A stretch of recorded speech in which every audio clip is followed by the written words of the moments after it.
नमस्कार, divine light में आपका स्वागत है। दर्शकों, अगर आपको आज का वीडियो अच्छा लगे तो प्लीज़ लाइक करें, सब्सक्राइब करें और आपका कोई प्रेफ़रेंस है तो कमेंट बॉक्स में लिखिए।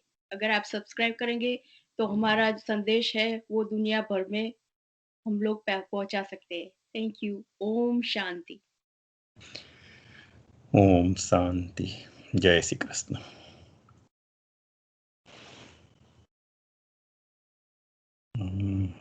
Welcome to divine light. आज हम लोग जो बात करने वाले हैं और अभी जो बात करेंगे वो थोड़ी फिलोसॉफिकल होगी। आज तक जो भी बातें की वो कहीं ना कहीं किसी न किसी तरह से कुछ स्टोरी के रिलेटेड थी। समझाते वक्त स्टोरी का सहारा लेना पड़ा, लेकिन अभी थोड़ी फिलोसॉफिकल बातें आएगी जिसमें गीता जी भी इन्वॉल्व होगी, भागवत भी इन्वॉल्व होगा, काफ़ी सारी बातें इन्वॉल्व होगी। आज जो फिलोसॉफिकल बात करने में जा रहा हूँ, तो एक बार मैंने कहा था कि everything is body mind and matter. Body mind and matter, what does it mean? ये बात मैंने की थी 10-15 मिनट, उसके ऊपर बात की थी हम लोगों ने, लेकिन डिटेल में नहीं गए थे। जैसा हम सोचेंगे, बॉडी के अंदर क्या है? Body is made up of 55 trillion cells.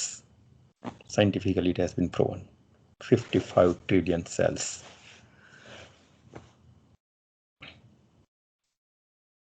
और मेडिटेशन से हम हर एक सेल को चार्ज करते हैं। अब ये समझने वाली बात है, थोड़ा तो मुझे सहारा लेना ही पड़ेगा एग्जांपल्स का। कि मानो कि हमारे पास मोबाइल है, मोबाइल, और वो डिस्चार्ज हो गया तो आप किसी से बात नहीं कर पाएंगे। उसी तरह से अगर आप निस्तेज हो गए, निष्क्रिय हो गए, आप कोई काम के नहीं रहेंगे। आप रूटीन वर्क कर सकते हैं आपका इनर एनर्जी से, लेकिन जो स्पिरिचुअल एनर्जी चाहिए वो आपको नहीं मिलेगी।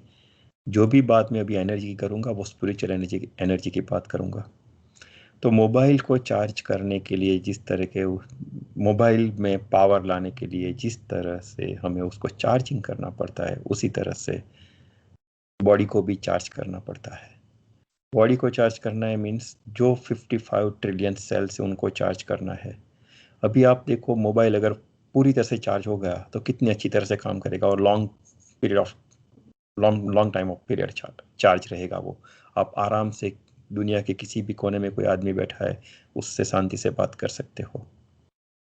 लेकिन चार्जिंग प्रोसेस के साथ मत करना। साइंटिफिकली ये भी प्रूव हुआ है कि मोबाइल एक और चार्जिंग लगाओ, एक और आप बात करते हो, और अगर मानो कि मेरे पास मोबाइल है, यहाँ पर चार्जिंग मैंने चालू कर दिया, और उसके बाद अगर मैंने बॉडी के ऊपर, बॉडी इज इलेक्ट्रिक कंडक्टिव, तो बॉडी के ऊपर अगर मैंने वो रख दिया तो हाँ, आप देख पाएंगे कि बॉडी के हर एक सेल के अंदर वो चार्जिंग रहता है। तो इसलिए कभी भी जब भी मोबाइल चार्जिंग में हो उस टाइम उसका यूज़ मत करो। It's harmful to our body. Same way, जब हम अपने आप को ट्रिलियन सेल चार्ज कर रहे होते हैं उस टाइम भी हमें पूरी शांति चाहिए, मानसिक शांति चाहिए। पूरी जो मानसिक शांति चाहिए उस टाइम भी हमें अपने बॉडी को, माइंड को कहीं पर भी यूज़ नहीं करना है। वो भी हमें डिस्ट्रॉय करेगा। जो भी आज तक दुनिया में जो भी इन्वेस्टिगेशन हुआ है, जो भी शोध हुई है, वो सब again it is body mind and matter. वो सब हमारे अंदर है।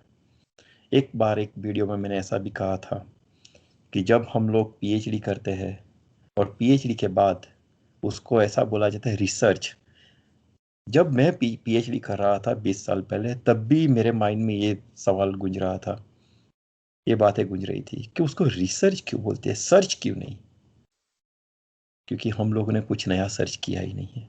Already it is there in the atmosphere, we are just collecting those datas by working hard, just focusing on the one point. It's something like this that you know that अगर आपके पास बिलोड़ी खांच है, आप सन के ऊपर रखो, प्रॉपर रखो, तो उसके अदर साइड जो पेज है, एक ही जगह पर पूरी प्रकाश की रोशनी एक ही जगह पर कॉन्सेंट्रेट होगी तो वो जलने लगेगा। एग्जैक्टली सेम थिंग, एक ही फील्ड में आप सालों तक एक ही धुन में, एक ही दिमाग, एक ही डायरेक्शन में काम करते हो, कुछ ना कुछ जो एटमॉस्फेरिक इफेक्ट्स आपको मिलेगा, नेचर से मिलेगा। And that's why it is already it is there, but we are just researching the same thing and that's why it is called research. So मेरे हिसाब से जो भी कर रहे हैं उसमें कुछ नया नहीं है। फिर मैं दोहराना चाहूँगा कि एक बार मैं अपने गुरुजी के पास गया था, 2016 की बात कर रहा हूँ।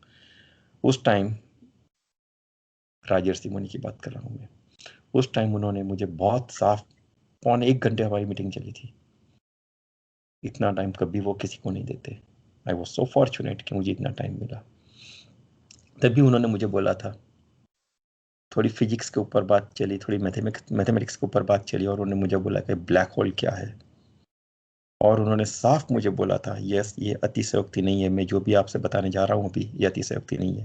उन्होंने साफ मुझे बोला था कि अगर स्टीफन, बीच में जो बात हुई वो मैं डिस्क्लोज करना नहीं चाहता, लेकिन बाद में कंक्लूजन ये था कि अगर स्टीफन हॉकिंस जो ब्लैक होल थ्योरी का मास्टरमाइंड है, he is the investigator, sorry, अगर वो स्टीफन हॉकिंस यहाँ पर आ जाए, उसको उसके वो शोध के लिए, इन्वेस्टिगेशन के लिए उनको नोबेल प्राइज मिला था। गुरुजी बता रहे थे कि अगर वो यहाँ पर आ जाए तो एक नहीं उसको 7 नोबेल प्राइज मिल सकता है। कहने का मतलब कि स्पिरिचुअल लेवल उनका इतना हाई था कि जो शोध उन्होंने की थी उससे पहले उनको ये पता था वो एग्जिस्ट तो हो रही थी, सिर्फ हमें ब्लैक होल तो एग्जिस्टेंस में था, हमें नहीं पता था। स्टीफन हॉकिंस ने दुनिया के सामने रखा और उसको नोबेल प्राइज मिला।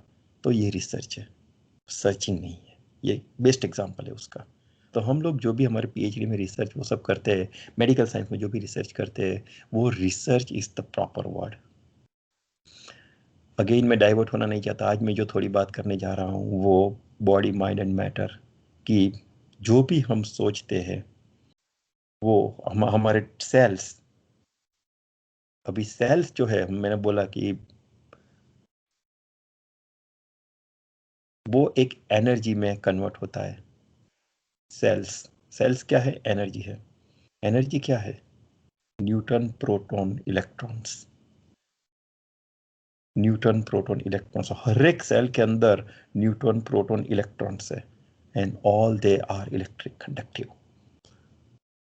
तो उसको हमें चार्ज करना है। तो उसको चार्ज कैसे करते हैं? मेडिटेशन से। मेडिटेशन कैसे करते हैं वो प्रोसेस तो मैंने बताया था एक बार वीडियो में, लेकिन वो मेडिटेशन से माइंड को हम काम डाउन, माइंड को शांत करते हैं, और का दुनिया की पूरी सोच एक साइड में रख के एक ही जगह पर हम फोकस करते हैं, जस्ट लाइक अवर बिलोड़ी खाज।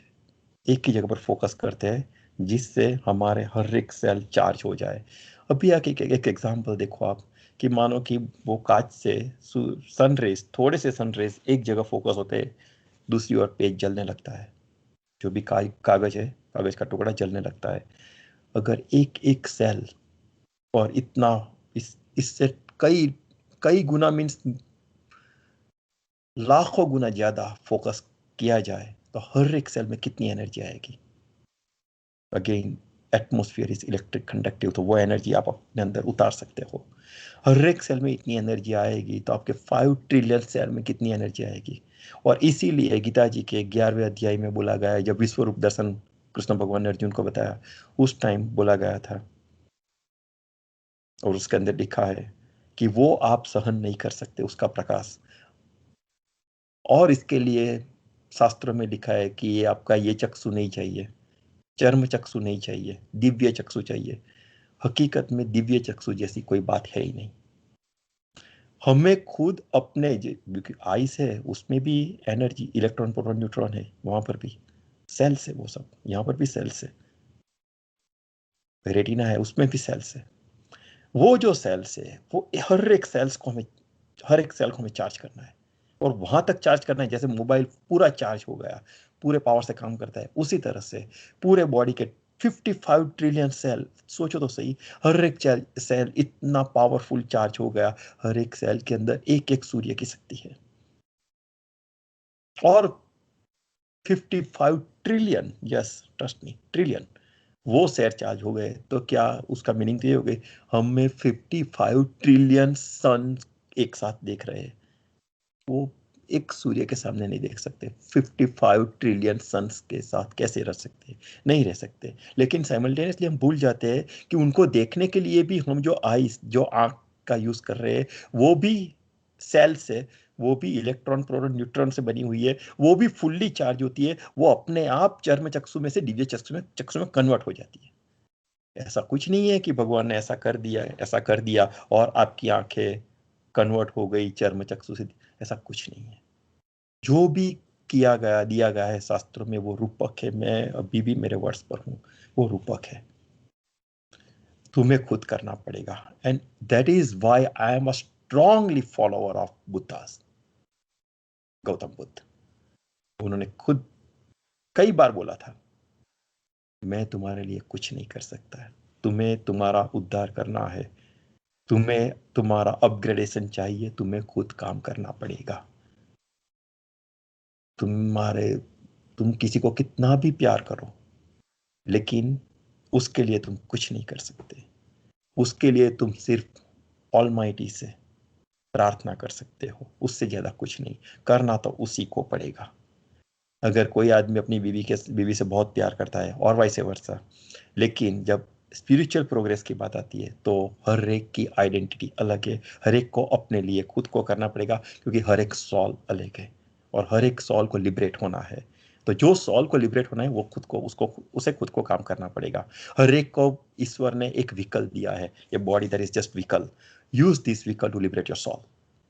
जैसे मैंने बोला था एक वीडियो में कि एक जगह से दूसरी जगह जाने के लिए हम जैसे मैं मेरी कार का यूज करता हूँ, क्यों? Because that is my destination, so I am just using my car. So I and car both are different identities. Exactly same here ke I, soul and this body both are separate. Both are separate identities. I have to use this body. Yes, use your body. Nobody will tell you this thing. Everyone loves his or her body.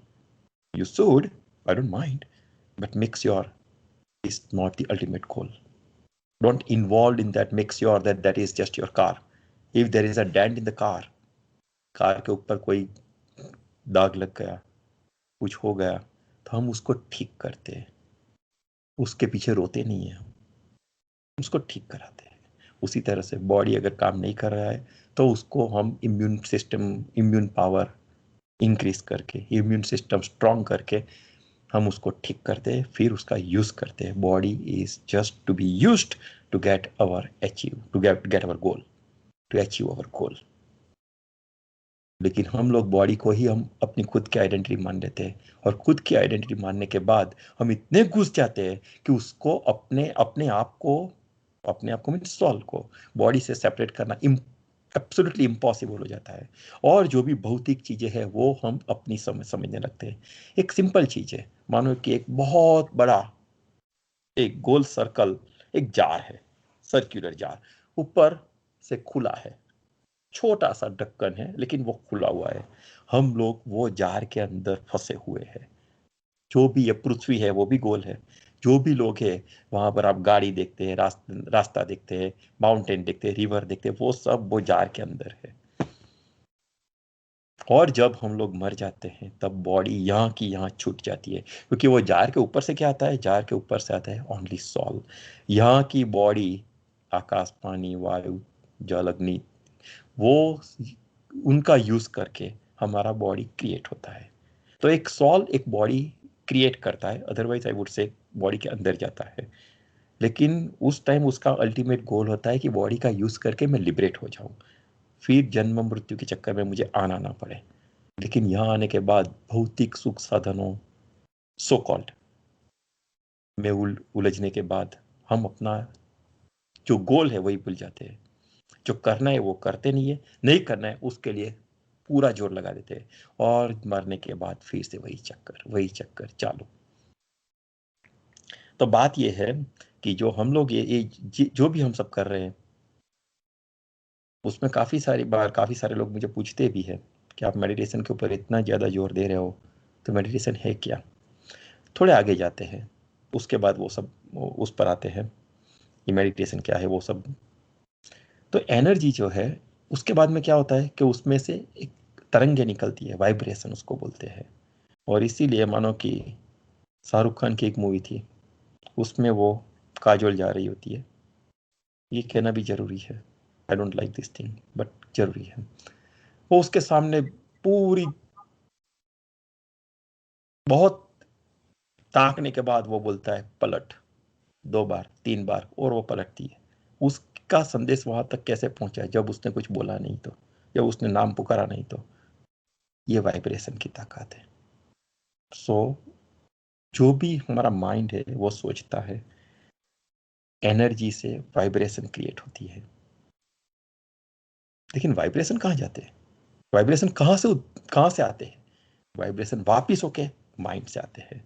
Means हमारी सोच हमारा vibrations बन जाती है। हमें क्या सोचना है, वो इतनी सारी गंदी प्रैक्टिस कई जन्मों से हो रही है, ये जन्म की बात नहीं कर रहा हूं, कई जन्मों से हो रही है। कितने साल की कितनी गंदी बुरी प्रैक्टिस कि हमारे सोच के ऊपर हमारा कंट्रोल ही नहीं है।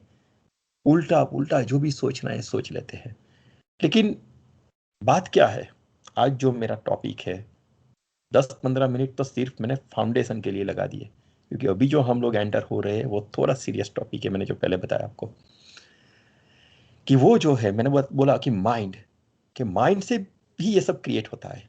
Means mind is the origin of everything, everything in the world, in the universe, not in the world, in the universe. Mind is the origin. एक दूसरा एग्जाम्पल, मानो कि आपके बैकयार्ड में और आपके घर के बाजू में नो छोटा सा खेत, खेत तो नहीं बोले, आपके कंपाउंड वॉल, आप कैसे रखते हो उसको? साफ सुथरा रखते हो? जंक घास वो सब उग जाते हैं, आप उसको निकाल देते हो, राइट? और अच्छे से फ्लावर उसके अंदर आप फ्लावर सीड्स डालेंगे, क्योंकि अच्छा सा छोटा छोटा पौधा हो, अच्छा फ्लावर हो, अच्छा दिखे। अगर बड़ा गार्डन है, बड़ा बैकयार्ड है, फ्लोरिडा जैसे, टेक्सास जैसे गर्म प्रदेश में आप, तो आप वहां पर मैंगो ट्रीज ऐसा कुछ उगा सकते हो, आपको अच्छे फल मिलेंगे, राइट? ये सब करते हैं हम, लेकिन वहां पर जंक्स जो होते हैं वो हम निकाल देते हैं। Exactly same here, our mind is just like a small farm. अभी अगर आप जो भौतिक चीजों में देख रहे हो, जो आपकी आंखों को नहीं पाता है, वहां जो जंक है वो आप निकाल देते हो। लेकिन माइंड में जो जंक है वो हम कूड़ा डालते रहते हैं। कैसे? किसी का बुरा बोल के, किसी का बुरा सोच के। बोलने की बात तो बहुत दूर से आती है, जब दिमाग कहता है तब। पहले सोच लेते हैं, तो सोच लिया हमने। ओशो ने कहा है कि एक बार तुम्हारे खेत के अंदर तुमने जो बीज बो दिए, अभी वो बीज आपके खेत में है, आपके दिमाग में है, उसका पौधा होगा। अगर आपने उसको सींचा वही थॉट्स के आधार से, उसको पानी दिया वही थॉट्स के आधार से, तो वो पौधा धीरे धीरे बड़ा होगा, एक बड़ा वृक्ष हो जाएगा। अभी आपने जो पौधा डाला है, आपके खेत में जो पौधा, आपके फार्म में बैकयार्ड में जो डाला है, वो छोटा होकर बड़ा हुआ। आपने मैंगो ट्री डाला तो मैंगो मिला आपको, अभी आप मैंगो एंजॉय कर रहे हो 2 4 5 साल के बाद, राइट? वो आपका कर्म था, आपकी सोच थी, जो आपने अपने फार्म में डाली। यहाँ के फार्म में हमने क्या डाला? बुरा डाला, उसका पौधा हुआ, उसको सींचा हमने, पौधा हुआ, बड़ा वृक्ष हो गया। अभी उसके ऊपर फल कैसे आएंगे? ऐसे ही आएंगे, जो हमने बोया है उसके जो बीज है, ऐसे फल आएंगे।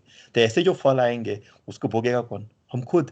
दूसरे का सोच के हमें क्या मिला? बुरा सोच के हमें खुद हैरान गति, कुछ नहीं मिला। दूसरे का बुरा सोचने से हमें कुछ नहीं मिलता है, क्योंकि अगेन वाइब्रेशंस, क्योंकि जो भी आपने सोचा, energy, vibrations, mind body matters, circular way है, उल्टा घूम के फिर आपके अंदर ही आएगा। तो वो जब बड़ा होगा तो क्या हुआ, ये बात हुई, फिर से वो आप आपको ही भुगतना पड़ेगा। तो सबसे बड़ी बात यह है कि हम सोच को कैसे बदले। काफी सारे लोगों ने ऐसा बोला है, मुझे पूछा है, नहीं बदल सकते क्योंकि प्रैक्टिस ही नहीं है। ये भव की नहीं, ये जन्म की नहीं, पिछले कई सारे जन्मों की bundle of thoughts are there. We have not practice that, we have not practice that one, we are not practicing that part. तो उसको चेंज नहीं कर सकते। तो उसको कैसे किया जाए, अभी मैं छोटी छोटी टेक्निक्स बताता हूँ जो इनिशियल लेवल पर बहुत हेल्पफुल है। छोटी टेक्निक्स है। वन ऑफ देम, ऐसा मत सोचना कि मेडिटेशन के इनिशियल स्टेज में मुझे ये सब अनुभव नहीं हुए थे, बुरे अनुभव, कि जब मेडिटेशन करने बैठा तो मन चला गया स्टूडेंट्स में, क्लास में, फैमिली में, फ्रेंड्स में, सिनेमा में, चला जाता है। Because I told you mind is just like monkey, right? तो चला जाता है, उछल कूद करके चला जाएगा, स्टेबल नहीं रहेगा। और हमें उसको स्टेबल करना है। उल्टा प्रोसेस कर दो। इट लुक्स वियर्ड, उल्टा प्रोसेस कर दो। उल्टा I mean to say that, जब सिनेमा में बैठे हो तब आप भगवान को याद करो, अपनी फैमिली में बैठे हो, बात करो, सब करो, लेकिन उसके अंदर मन मत लगाओ, भगवान को याद करो। पढ़ाते वक्त ध्यान रखो, ऑफ कोर्स आपका माइंड भगवान के अंदर होना चाहिए। वो करा रहा है, मैं कर रहा हूं, बस लिप्त होते जाओ, सबसे अलिप्त होते जाओ, सॉरी, अलिप्त होते जाओ। That is the best way of detachment. Otherwise everything is attachment, और अटैचमेंट से किसी का उद्धार नहीं होगा। ये सब जो प्रोसेस है वो डिटैचमेंट का प्रोसेस है। That is the best way of detachment. कि उल्टा प्रोसेस कर दो। टीवी देखते देखते, अच्छा देखो, सीरियल देखो, अच्छी बात है, माइंड फ्रेश होना चाहिए, लेकिन सीरियल देखते देखते भी अपने प्रभु को याद करो। कोई गाना सुनते हो, काफी मेरे लिए प्रैक्टिस हो चुकी है कि कोई भी गाना सुनता हूँ तो उसमें मुझे ये बाय डिफॉल्ट भी आ गया है कि ऐसा मैं सोच लेता हूँ कि ये स्पिरिचुअल वे में उसका क्या मीनिंग हो सकता है।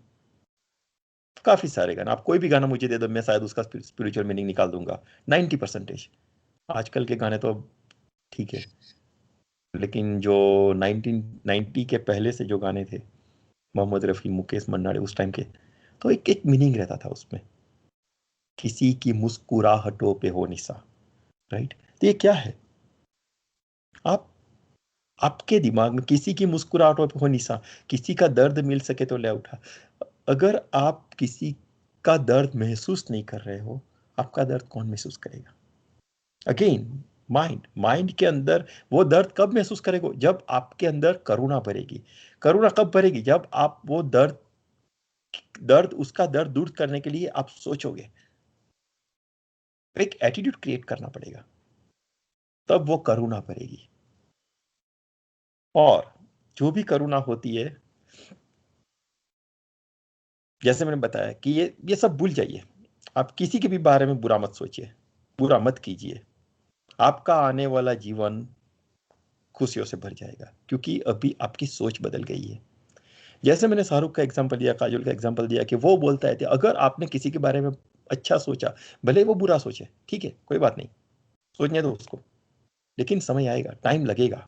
यस, टाइम लगेगा, क्योंकि मोस्टली काफी सारी जगह बुरा या फैली हुई है, तो टाइम लगेगा।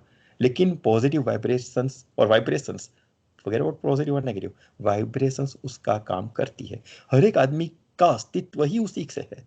Body, mind and matters. Body, energy and vibration, और माइंड, एनर्जी एंड वाइब्रेशन। ये पूरा सर्कुलर वे है। मैं यही टॉपिक पर आज बात करना चाहता हूं बस। ओशो ने एक बार कहा था, क्या, तुम्हारे मन में अगर किसी को भी दुख देने का जरा सा भी भाव है, तो तुम अपने लिए बीज बो रहे हो। ये ओशो की बात कर रहा हूं मैं। यस, ओशो 1970s 80s में उनकी सोच 2010 वाली थी। वो 30-40 साल आगे सोचता था, इसलिए शायद पब्लिक ने उन्हें एक्सेप्ट नहीं किया था। लेकिन आज उस उनके बोले हुए वर्ड्स, उनके लिखे हुए स्लोगन्स, शायद मुझे लगता है कि it's extra ordinary. That man has achieved something, otherwise he would have not written down such kind of things, whatever we have gone through or we see right now in the literature. Anyway, तुम्हारे मन में अगर किसी को भी दुख देने का जरा सा भी भाव है, तो तुम अपने लिए बीज बो रहे हो। जैसे मैंने बताया, अपने खेत में हम बीज बो रहे हैं, क्योंकि तुम्हारे मन में जो दुख देने का बीज है वो तुम्हारे तुम्हारे ही मन की भूमि में गिरेगा। तुम्हारे मन की भूमि में गिर गया वो, किसी दूसरे की मन की भूमि में वो नहीं गिर सकता। बीज जो तुम्हारे भीतर है, वृक्ष भी तुम्हारे भीतर ही होगा, फल तुम ही भोगोगे। ये ओशो की लाइन है, जो मैंने आपको विस्तार से बताई। ये ओशो की लाइन है। एक बार ओशो ने ऐसा भी कहा था, इसी के रिलेटेड ही है, क्योंकि हमारा मन भटकता क्यों है? क्योंकि सांसारिक चीजों में हम बहुत अटैच हो चुके हैं। लेकिन ओशो ने कहा था कि जब आप राख हो जाते हो, राख की कई परतों के नीचे तक देखा, पर अफसोस वो गुरूर, वो रुतबा, वो पद कहीं नजर नहीं आया, जिसे ओढ़ के सारी उम्र में बैठा रहा था। जब जानते हैं कि जो भी है वो सब नासवंत है, चले जाने वाला है, फिर भी उसके अंदर हम इन्वॉल्व रहते हैं। और जब अंत समय आता है, तब ये ज्ञान होता है, लेकिन समय चला जाता है। समय के साथ चलना सीखो, ऐसा तो सब लोग बोलते हैं। जो समय के साथ नहीं चला, टेक्नोलॉजी में जो समय के साथ नहीं चला, पीछे रह जाता है। स्पिरिचुअलिटी में भी समय के साथ जिसने समय का, मैं हमेशा मेरे स्टूडेंट्स को बोलता हूं, if you respect time, time will respect you in future. Exactly same is true over here in spirituality. If you respect time, एक चीज तो है ना, मानो कि हम, आप लोग जो पूजा करते हो, जो मुस्लिम है वो चादर चढ़ाते हैं मस्जिद में जाके, हमारा तो सनातन धर्म है, मुझे कोई भी धर्म से कोई लेना देना नहीं है, सनातनी बस। लेकिन वो लोग कभी कहीं पर भी देखा है कि कोई मुस्लिम ने मुरझे हुए फूलों की चादर चढ़ाई? और मानो कि चढ़ाई तो उसका क्या हाल होगा आप जान सकते हो। हमारे मंदिर में चले जाओ कहीं पर भी, राधा कृष्ण के मंदिर में, हाँ राम सीता के मंदिर में, हनुमान, कहीं पर भी चले जाओ, कहीं पर भी आपने देखा है मुरझे मुरझे हुए फूलों चढ़ाए गए? नहीं। मीन्स उसका मीनिंग क्या है? फूलों की कलियां भी नहीं चढ़ाई जाती है, पूरा खिला हुआ गुलाब, मोगरे जो भी है वो चढ़ाए जाते हैं, करण के पुष्प पूरे खिले हुए। वो एक इंडिकेशन है, अभी भी मैं मेरे वर्ड्स पर हूं कि ये सब भगवान को क्यों चाहिए तुम्हारे फूल? उनके पास सुगंध नहीं है? आप सोच भी नहीं सकते ऐसी सुगंध, ऐसी दिव्यता है वहां पर।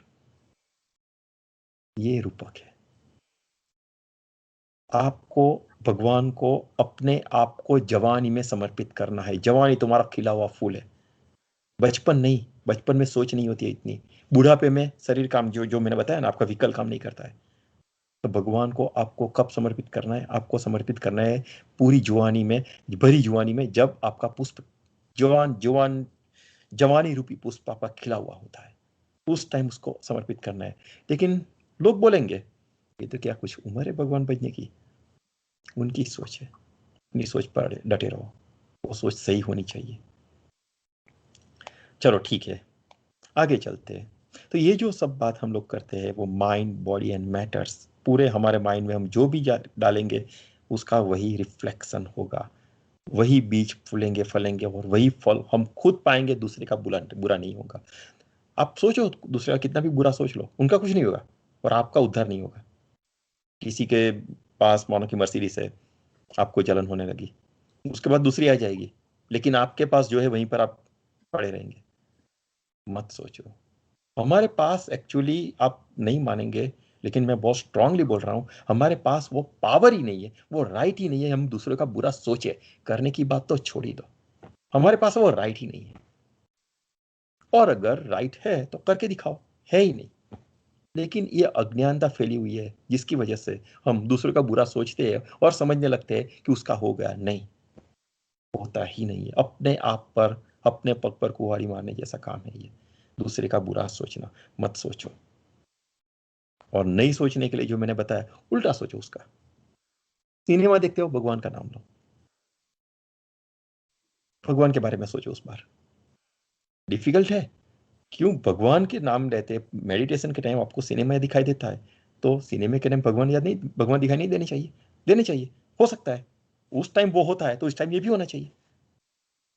एक कॉइन है, कॉइन के एक साइड आपको जो भी दिखता है, उसके दूसरे साइड आपको दूसरा दिखेगा, तो दिखना चाहिए।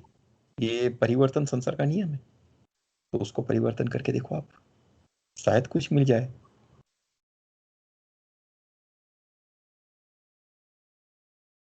एक बार ओशो ने कहा था कि मौन से अच्छा कोई साधन नहीं है, लेकिन ओशो को समझना इतना इजी नहीं है। उस टाइम भी ओशो के दिमाग में क्या था वो समझना पड़ेगा। उस समय ओशो कौन से रेफरेंस में बोल रहे थे वो समझना पड़ेगा।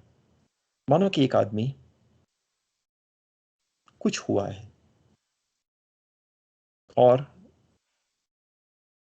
फैमिली में कुछ हुआ, बहुत दुखी है और एकदम से गुमसुम हो गया, कुछ नहीं बोल पा रहा है। तो क्या मानते हो आप? वो उसको हेल्प करेगा? नहीं, वो डिप्रेशन में जाएगा। शांत मन, प्रफुल्लित मन के साथ मौन स्पिरिचुअली आपको एक हाइट पर ले जाएगा, लेकिन मन उस टाइम शांत और प्रफुल्लित होना चाहिए।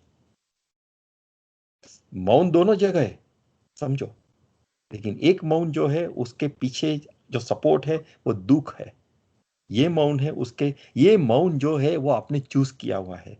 वो मौन, दुख के पीछे आप जो मौन हो जाते हो वो आपने चूज नहीं किया है, वो बाय फोर्स आपको दे दिया गया है, आपने एक्सेप्ट कर लिया है। ये आपने खुद मुझे चाहिए ऐसे चूज किया है। ये फर्क है।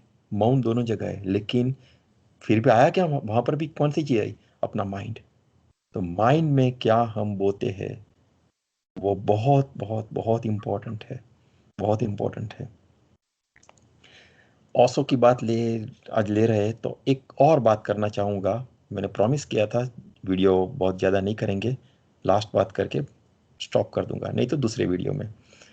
एक बार ओशो ने बोला था प्रेम के ऊपर, पहला प्रेम, दूसरा प्रेम, तीसरा प्रेम। पहला प्रेम काम वासना है, दूसरा प्रेम मैत्री है, और तीसरा प्रेम है जो करुणा है। जब प्रेम करुणा बन जाता है तो वो परमात्मा तक जाने का द्वार खोल देता है। प्रेम करुणा बन जाना चाहिए। मेरे बात बहुत गौर से सुनिए। जब प्रेम करुणा बन जाता है तो वह परमात्मा तक जाने का द्वार खोल देता है। ये जो तीसरे तरह का प्रेम है, उसके लिए प्रेम करना नहीं होता है, प्रेम करना नहीं पड़ता है, प्रेममय हो जाना पड़ता है। मीन्स तुम्हारी सोच ही खुद प्रेम हो गई। मीन्स कोई ने, किसी ने तुम्हारा कितना भी बिगाड़ा, तुम उनका अच्छा ही सोचोगे। वो तुम्हारा बिगाड़ा वो ख्याल भी तुम्हारे दिमाग में नहीं आएगा। दिमाग में कुछ गया, किसी ने कुछ खराब किया, बीच बो दिया, खराब किया, वो उसके सामने भी तुम अच्छा ही करोगे। तो वो तीसरे तरह का जो प्रेम है वो प्रेम करना नहीं होता है, प्रेम ही हो जाता है, प्रेम ही हो जाना होता है, प्रेम पूर्ण हो जाना होता है। तुम्हारी सोच संपूर्ण प्रेम पूर्ण हो जाती है। किसी की बुराई, किसी ने आपके साथ बुरा किया, वो ख्याल भी नहीं आता है। करने के बाद उसने किया, आपने सफर किया, फिर भी वो ख्याल नहीं आता है। वो प्रेममय हो जाना पड़ता है, प्रेम पूर्ण हो जाना पड़ता है। प्रेममय, प्रेम पूर्ण और प्रेममय हो जाना पड़ता है। पूरी सोच डिवोशन, पूरी सोच प्रेम, तब जाके ये पॉसिबल है। और तब जाके ईश्वर का द्वार खुल जाता है। मीन्स फिर आप ध्यान ध्यान में बैसो, कोई ख्याल नहीं आएगा, आपको ईश्वर ही दिखाई देगा, आपको डिवाइन लाइट तक पहुंचा देगा वो।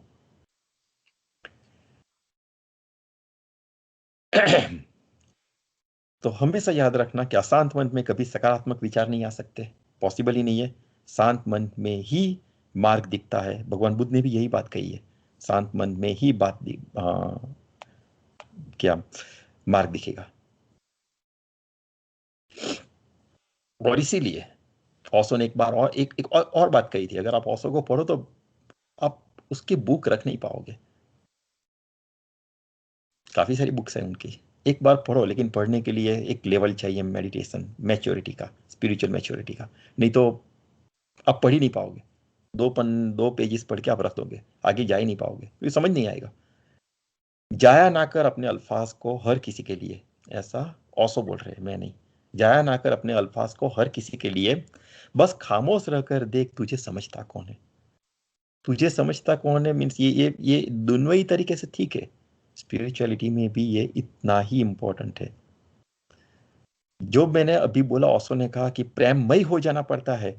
एक व्यक्ति में एक पॉजिटिव एटीट्यूड की बात कर रहा हूं उसमें, कि एक व्यक्ति, उसकी आदत थी जो भी मिलता है उसको नमस्कार करता है, और दूसरा एक व्यक्ति है वो काफी सारे लोगों जो भी रास्ते में उसको नमस्कार नमस्कार करता है, पाँव छूता है। दूसरा एक व्यक्ति है, जब भी वो पाँव छूता है वो गाली देता है जोर से।